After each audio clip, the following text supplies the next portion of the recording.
নমস্কার দর্শক বন্ধু, আমি জ্যোতিষ সম্রাট শ্রী শক্তি সকল দর্শক বন্ধুকে প্রণাম জানিয়ে, আমার গুরুদেবকে প্রণাম জানিয়ে, পিতামাতাকে প্রণাম জানিয়ে আমি বলতে চাইছি যে আগামী বুধবারের দিনকে গণেশ চতুর্থী পড়ছে। এই গণেশ চতুর্থীতে যাদের ক্ষেত্রে দেখা যাচ্ছে যে অর্থনৈতিক সমস্যা আছে, লোন করে ডুবে যাচ্ছেন এবং যাদের হয়তো আয় হচ্ছে কিন্তু এত ব্যয় হচ্ছে যে সঞ্চয় হতে চাইছে না, সেই সব ক্ষেত্রে যাদের খুবই অসুবিধার মধ্যে রয়েছেন এবং যারা আর্থিকভাবে নানান রকমভাবে বিড়ম্বনার সৃষ্টি হচ্ছে, বিড়ম্বনায় পড়ছেন, তাদের ক্ষেত্রে বলবো তারা কি করলে এবং কি একটা রেমেডি, মানে একটা টিপস, এই টিপসটা করলে আপনারা সেইখান থেকে কিন্তু এই আর্থিক সমস্যা থেকে, ঋণ থেকে আপনারা মুক্তি লাভ করতে পারবেন।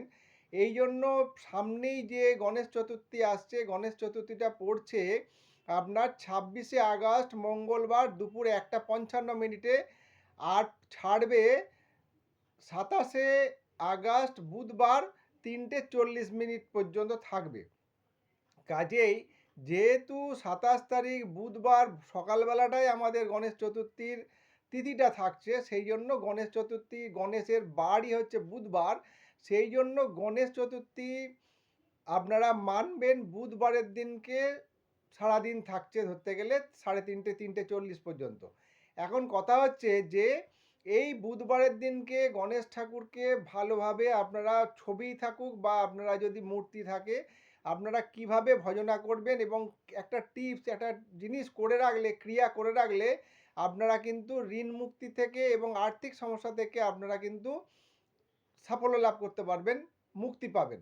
জিনিসটা হচ্ছে কি না, প্রথম কথা বলি যে আপনারা বুধবারের দিনকে 27 তারিখে গণেশ চতুর্থীর দিন সকাল 9টা থেকে 10টার মধ্যে আপনারা এই ক্রিয়াটা করবেন। ক্রিয়াটা কি না, 5খানা গোটা সুপারি নেবেন, মানে 5খানা গোটা সুপারি, 5খানা হর্তুকি, 5খানা কড়ি এবং 5খানা হচ্ছে আপনার গোটা শুকনো হলুদ, আর হচ্ছে 1 টাকার কয়েন 5খানা।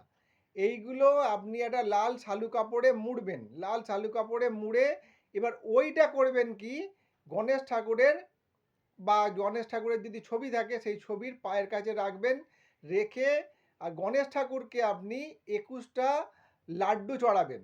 হ্যাঁ, ওই গণেশ চতুর্থীর দিন। আর 21টা দুর্ব, একটা খড়ের যেমন আঁটি বাঁধে এরকম একটা আঁটি আপনি মতন বাঁধবেন 21টা দুর্ব।